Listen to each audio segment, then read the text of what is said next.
I remember when I visited the floating office in Rotterdam, and I did make a commitment on the behalf of the people and government of Kenya, and in my very strong belief that we have solutions that we can offer.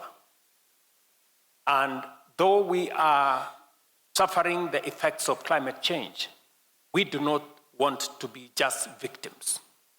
We want to be part of crafting solutions and crafting a future that all of us can live in. It is my very strong commitment that the old style of trying to point fingers at who did what, or trying to blame one us against the other, or the rivalry between the North and the South will not give us solutions. It is the partnership that we can forge between the South and the North, between those who are responsible and those who are victims. And that is how we are going to craft a solution. We are going to craft a new future that will be sustainable for all of humanity. It is a place in history where Africa must contribute its resources, its natural, human resources, and its expertise and knowledge and understanding to craft a future that is not just sustainable, but a future that serves all of humanity.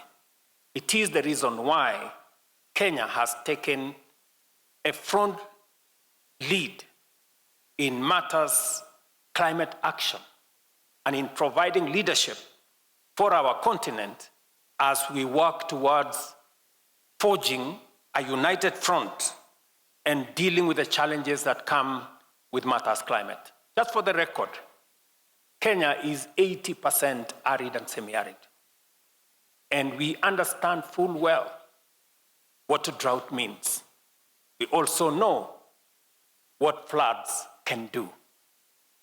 In that, just 2 years ago, we had the most serious drought in 40 years of Kenya's history.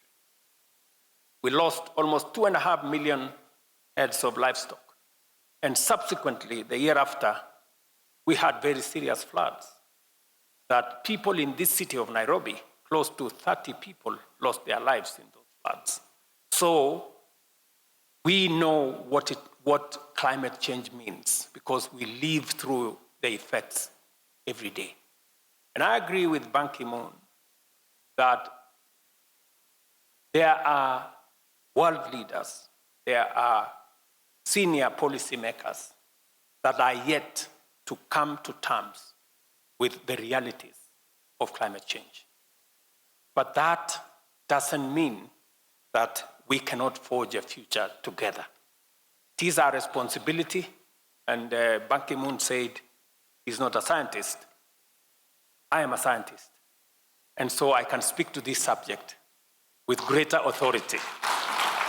And I want to persuade those who still second guess the effects of climate change that we are living a reality. Climate change is real.